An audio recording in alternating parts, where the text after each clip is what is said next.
Charles River, that's the river that they're talking about, travels right through Medway and right through Millis. And my brother has a house right on the river. Well, not on the river, but right near the river.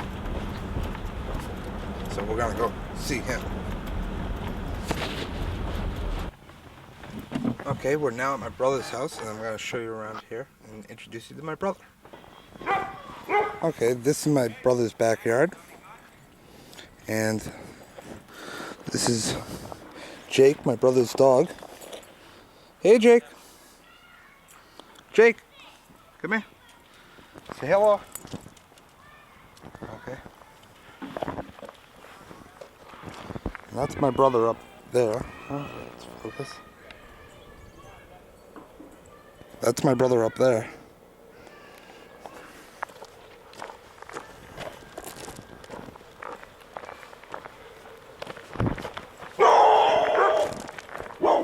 This is Roscoe. Hey, Roscoe. Hey, Jake. Hey, Roscoe. The view from inside my brother's house, looking out at the Charles River. Cool, huh? Good run for Rusty today, a fourth place finish, but was it slipping and sliding there at the end? It was pretty slippery at the end, no doubt about it. We run a long time on tires. The tires did a great job, no problem, but boy, the racetrack is my turn. Go get it. Go get it. So what are you doing? New battery. That's what they do out here in Massachusetts. See people still gardening around here. Nothing growing yet. You gotta wait till summer.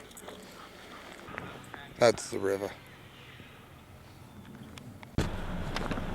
Okay, now we're leaving my brother's house. You know, there's key people that impact everyone's life. And if I was to list them, I'd probably have to say that it was my mother, my mom, my dad, my brother Al, my best friend Kip. As far as getting me involved with cable and all that type of stuff, have to be my friend Vern, who's another one that doesn't want to appear on tape, so you won't see a picture of him unless I can dig out one. I don't know.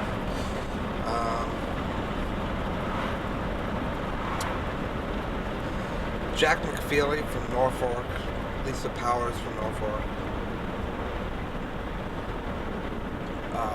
Mark Lindy. Mark Lindy was my boss for a long time. Great guy, really knows what Access is all about. One of my best friends. And Deb Wellsby, I guess you'd call her an ex-girlfriend, but really a true friend as far as the meaning of friends go. We're now on Oakland Street where I live, and we're going to pull down Oakview Circle, which is only less than a quarter of a mile from my house. We're going to stop in and see if my friend Kip is there. Kip is my best friend, like I mentioned before. Me and Kip have been hanging out since I was like probably 7 years old. All sorts of kids around here. Let me just run in and see if he's here. You know what? He ain't there. So I guess what I'll do is I'll show you where he lives. Okay, that's Kip's car. This is Kip's house. And there's Kip's pool and his backyard.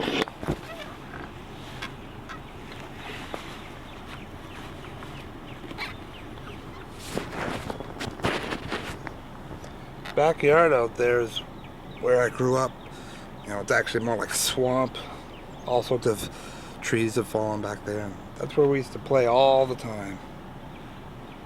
Every day. And I'd come home and my mother used to say, "Carl, don't get wet. You're gonna get wet if you're out there." I'd say, "Mom, don't worry." So just about every day I'd come home wet. I'd get yelled at. This is the Wolfgang's house.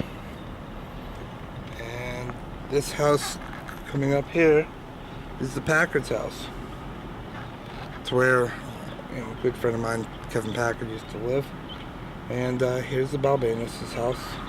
Used to have a crush on a girl that lived there. His Galatas.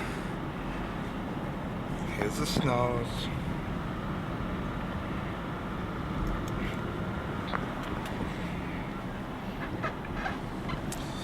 And here's Mr. Mann's house. This guy's a real jerk. We never liked him. He used to call the cops out on us if we were up at the park late at night.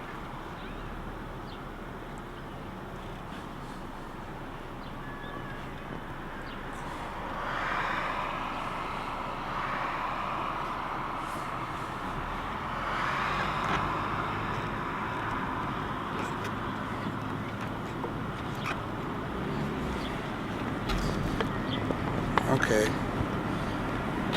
This is Oakland Street Park. It's where I used to play at arts and crafts all the time, and we'd do all sorts of fun stuff. Yep, it's election time. You can tell by the sign on that van. And I forget who lives here. People have moved in and out of these houses a couple of times.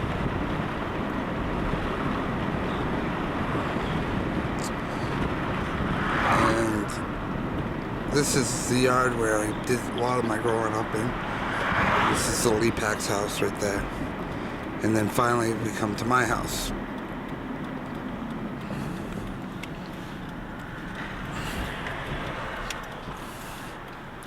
Or should I say my parents' house.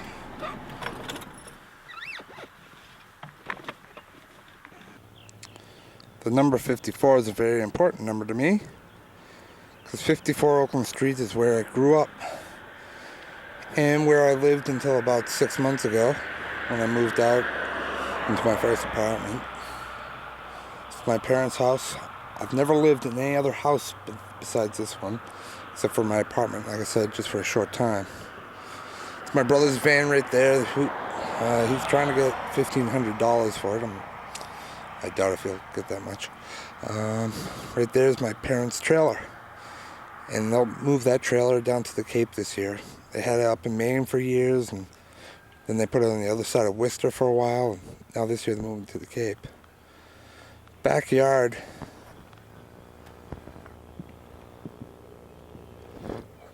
If you look back there, there's trees and all sorts of stuff. Beautiful place for kids to run around and play. It's where I played for many years. I built tree forts back there and all sorts of stuff. Up until about 5 years ago, this blue house here was brown. We just put siding up a couple of years ago. That used to be my bedroom. Right there, one with a toddler sign in it. I put that up there when I was like 7 years old. It's still there. Then I eventually moved down to the big room once my brother moved out. Here comes my mom and dad right now. They're out for a walk.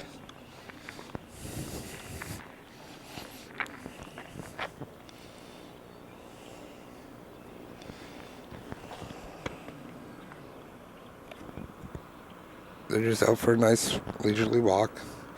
It's a beautiful day.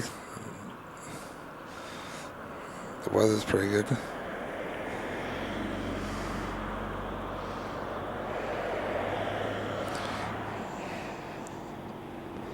My dad's a clown.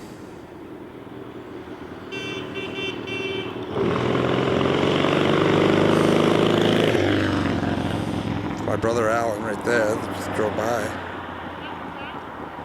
I know. That was my brother Al on the bike. Let's see. Here comes my brother Alan again.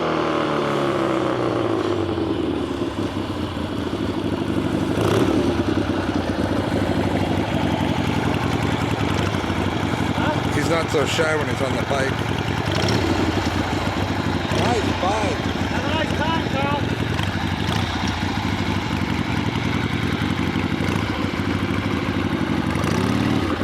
Here we go.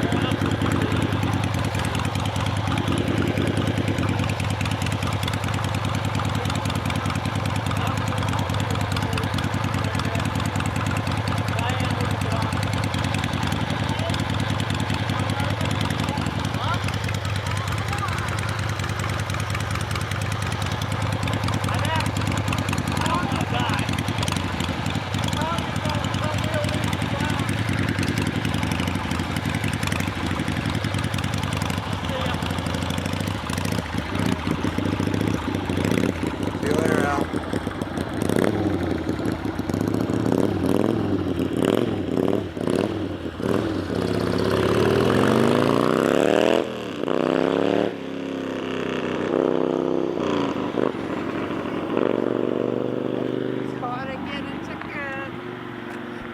I shot the new mailbox. Oh, good. From Yeah. that side or this side? On this side. Oh, the other side. Real cement. Well, Oh. actually, it's Saccrete pre-mixed cement. Think I'm crazy? Gonna mix cement? It's that bag that was in the garage for 12 years from when we built the porch. Oh. We finally used it. Knew it'd come in useful one That's day. thrift. That's not being cheap. Want to say something? Something? Say hi to the people in Reno. Hi to the people in Reno. Good luck. Our gain is your loss. I mean, our loss is your gain.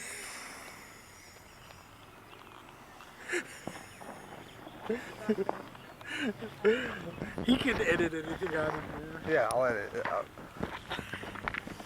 No,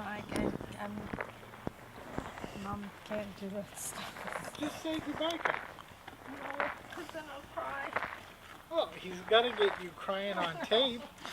What's he gonna do? Call you up every time he wants to hear you cry?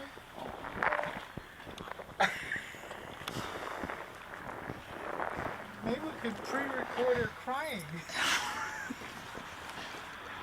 This is a pre-recorded cry.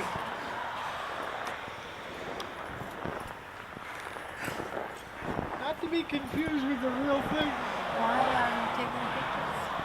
Sorry, So if he never comes back, He's gonna come back.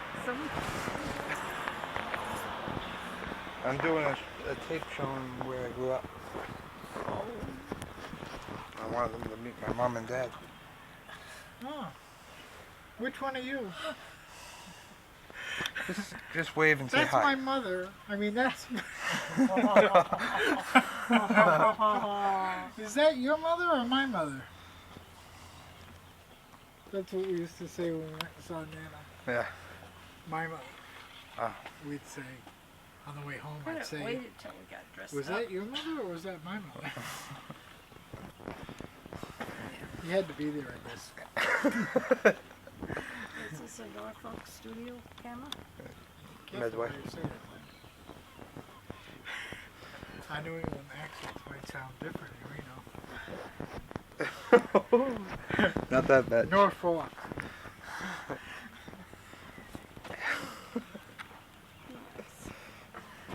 Okay, do TVs. I should be nice. Kyle hooked up this light that comes on, a motion light. And what did you do with the other time you lived here?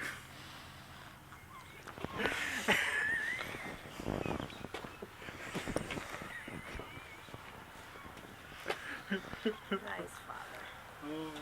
Purple cords. Okay. Just wave hi, Mom. Say hi. Look at me and say hi. Say goodbye! I don't like to do TV. Goodbye, Carl. Goodbye, Carl. Carl. Goodbye. When I was really little, Mom used to have to yell for me for dinner. Mom, Make believe he was down at Kippy's.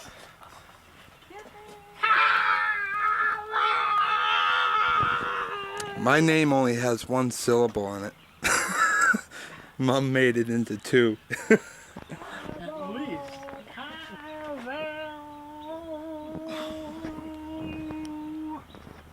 I'd hear it. Half a mile. And people from miles around would say, Carl, will you go home so your mother will stop screaming?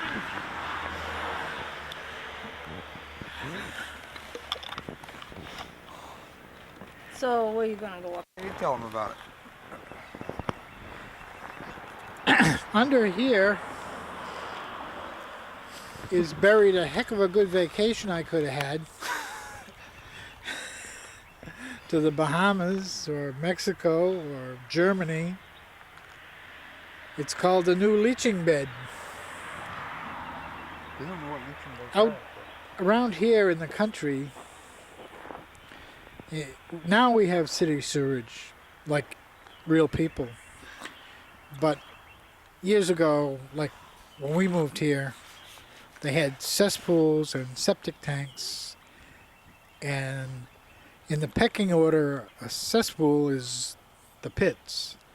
But we had a modern day septic system, which was a cement bucket that collected all your whatever.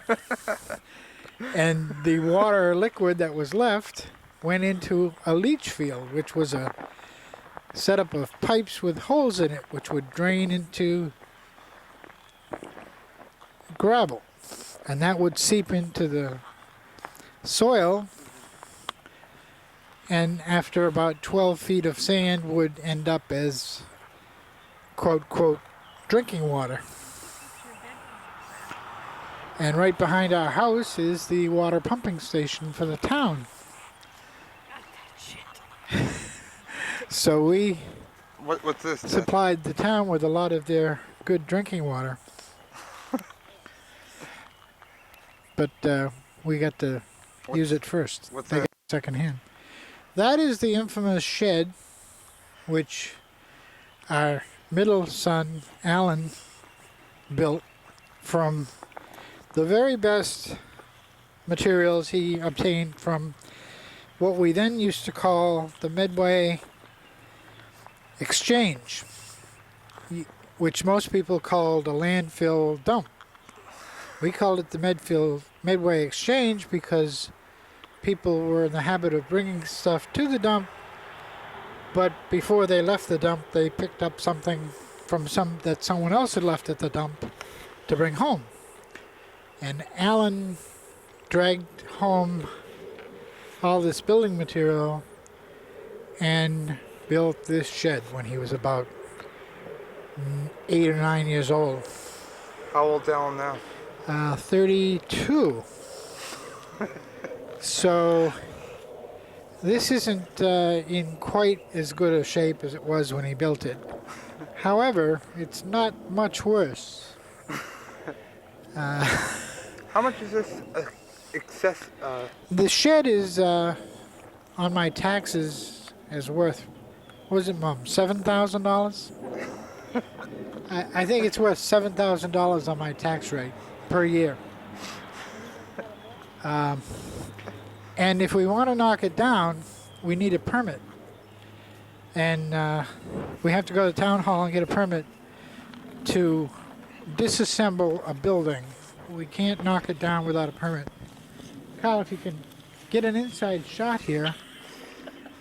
I don't know if you can get that shot of the interior.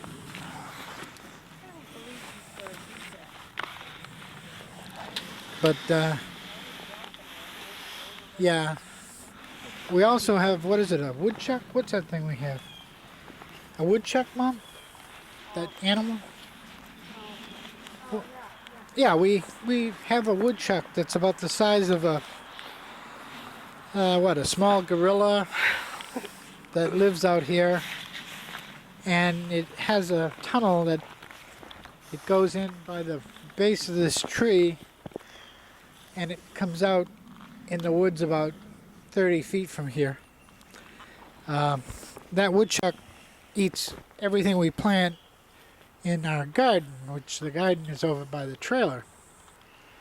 And my oldest son is doing a fine job putting burnt logs in the garden instead of buying lime like everybody else, because we have very acidy soil because of all the pine trees, and you need to sweeten the soil so things will grow. So all the ashes from his fireplace go in the garden. And we have some of the sweetest soil you'd ever want to see. Why is this tree bent like this, Dad? Why is the tree bent? Well, we had a hurricane here in 1985. Hurricane Diane. Gloria. Diane is my daughter-in-law. I don't have a daughter-in-law named Gloria. Anyway, Hurricane Gloria in 1985, we lost about 12 trees and one tree landed on the house in the front. What happened when the tree landed on the house in the front? The tree that landed on the house. What happened to the people inside? We were downstairs. No. Me and Carl. Remember what Mom did? Mom ran to the window. Mom ran to the window. What did she do? When it hit, Why did she run to the window? she wanted, She wanted to see. She wanted to see the exact minute when the tree hit the corner of the house. If you want to show up there, Carl, that pointy part of the tree, which normally would go straight up like most normal trees, that's the part of the tree that came down and hit the house. The part that's not there, not the part that's there. That didn't hit the house. Okay. So anyway, the tree is bent because it didn't have the decency to fall down and hit the shed and eliminate the problem of the bent tree and the shed. Also, I'd like to point out on the tree, can you see the cross pieces of wood? Yep. My middle son, Alan, when we came home from wherever we were, we had these slats of wood from about 3 feet up the tree till about 30 feet up the tree. About every 1.5 foot like they are there was a slat nailed to the tree. And he climbed the tree, putting in slats to climb on, cutting the branches off the tree as he went. And that's the same time he did this, you'll notice a lot of these pine trees have no branches. He went from tree to tree, climbing and cutting off all the branches. This tree over here is a good example.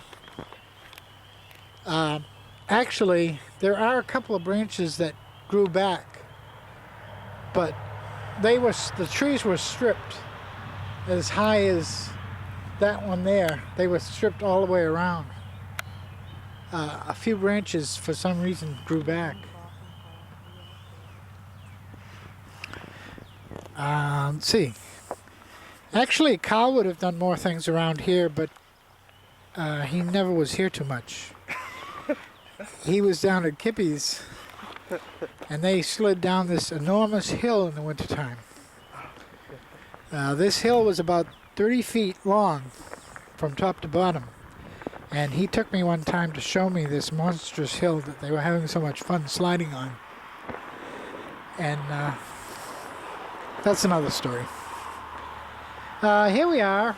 This has the makings of what most people would call a mess, but my oldest son calls this the beginning of his tomato patch. Time will tell. Here we have Alan, my middle son, the oldest boy's name is Bill. Alan's the middle son, and Carl is the baby, which I'm sure he loves to be called that. But everybody has a baby, and it might as well be Carl. And he's only the baby because he's the youngest. He's also the biggest. Not the biggest baby. My oldest son is the biggest baby, but my oldest son is the smallest.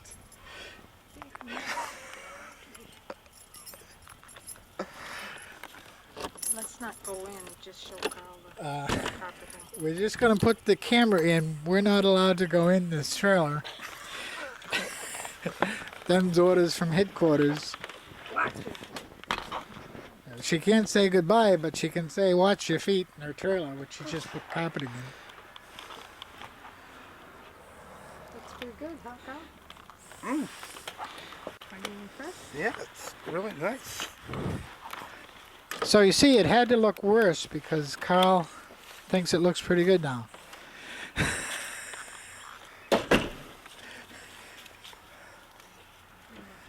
I gotta bring my jump.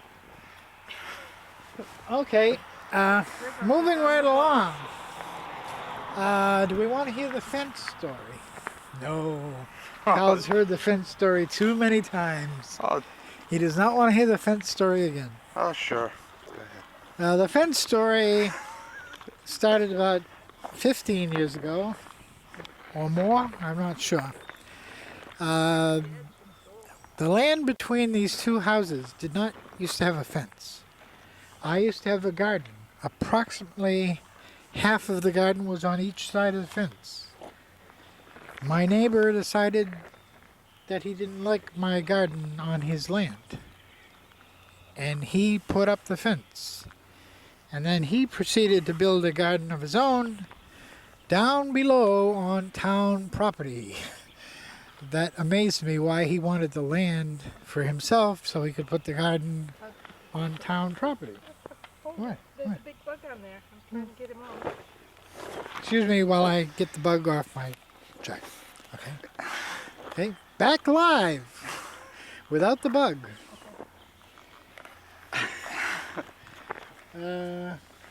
Okay. So that's the fence story. Oh, and then what did we find out about the fence? What? That it's actually on our property. Oh, yes. Then after all that, we found out the fence really is on our property because our deed says 108-foot frontage, and we've got about 98 feet frontage. We're about 10 feet short. So one of our neighbors, or both, have 10 feet of our land. The neighbor on the other side, Mr. Lepek, when he knew we were moving to Medway, or knew someone was moving, he moved the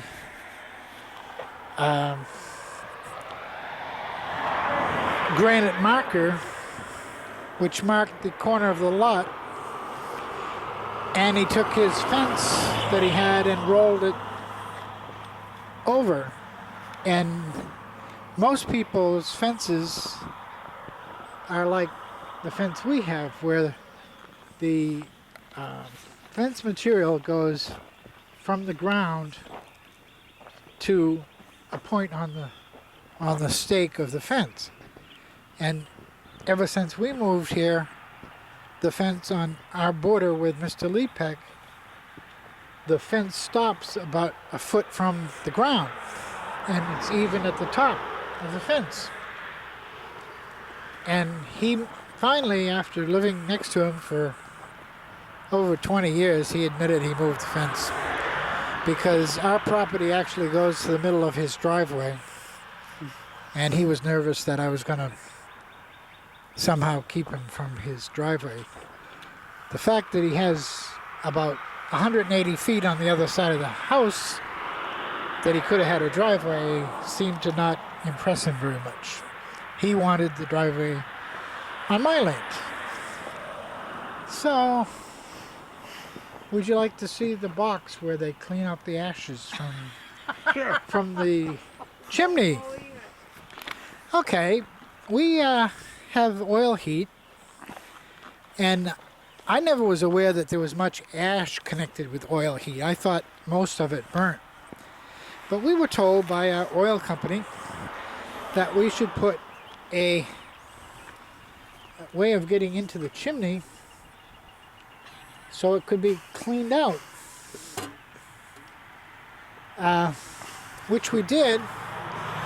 And as you can see, if Kyle will come over this side, that ash that's in there, there's about a half an inch of ash.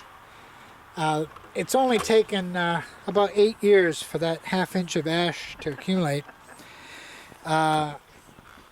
So at that rate, we've in the 30 years we've lived here, we've probably accumulated an inch and a half of ash in that little container.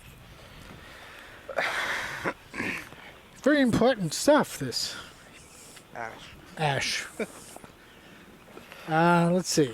Mom's pink flamingos. Those are Bill's pink flamingos, which Mom doesn't really like at all. These are also Billy's ducks, which Mom doesn't really have too much against. And what are these? What? Oh, these are forsythia. These Alan planted these when we moved here. I know that you'll find this hard to believe, but when we moved here, the front of our house was not landscaped. You can see what we've done with it in 30 years. None of these bushes were here when we moved here 30 years ago. And Alan had trouble dealing with that as a youngster. So he went over back in the woods, not woods, but pasture, I guess you'd call it, and dug up parts of a forsythia bush that was flourishing back here. And he took the little seedlings, whatever you call it, and planted them all over our yard, near the house, predominantly. What's this, Dad? Oh, this is our dwarf apple tree, which I bought at the fair store for $9.99. And we moved here in '67. I'd say roughly 2 or 3 years after we moved here, probably about 1970. So how old does that make the tree? 24 years? Yep. So in 24 years, how many apples have we had off this tree in 24 years, Mom? Was it a good apple? How many bugs? How many bugs on the one apple, Mom? Just by show of hands. Hands? How many edible parts? Ooh.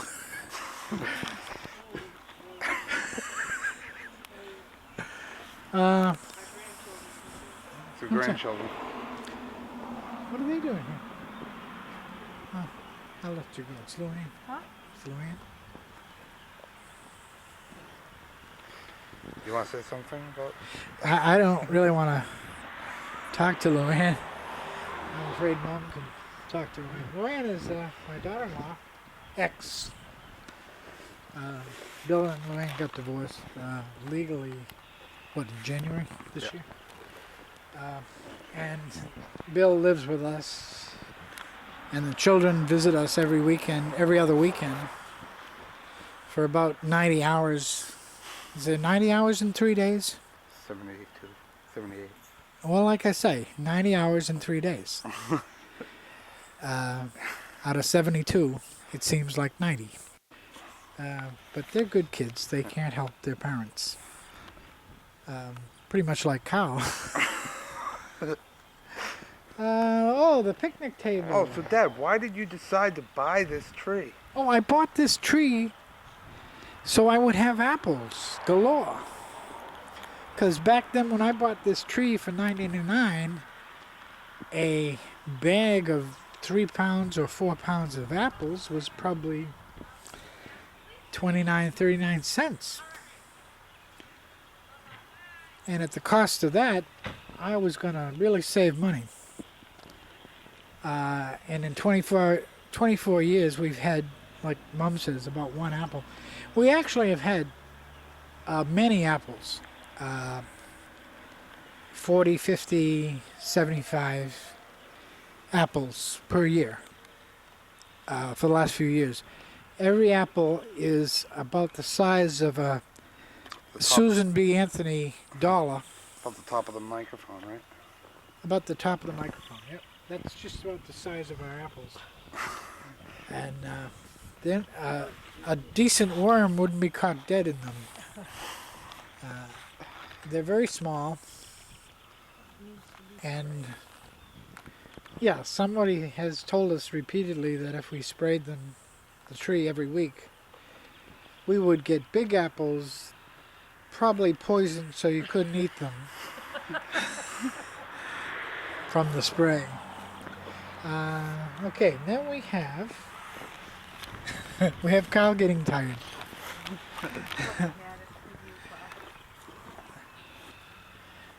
Okay. Anything you want to tell the people in Reno about?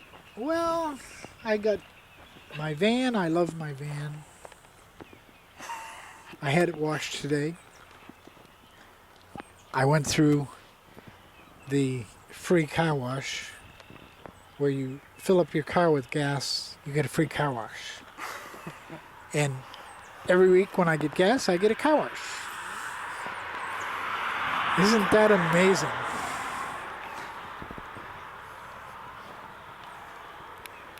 Did you sprinkle wax this time? I always get the dollar wax, dollar extra for the wax. But that's America for you, where a guy can come from such humble beginnings and end up with a free car wash.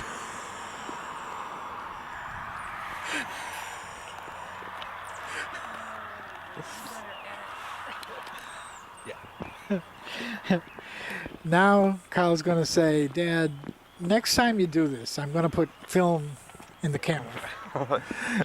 Oh, you don't call it film. I'm sorry. Right.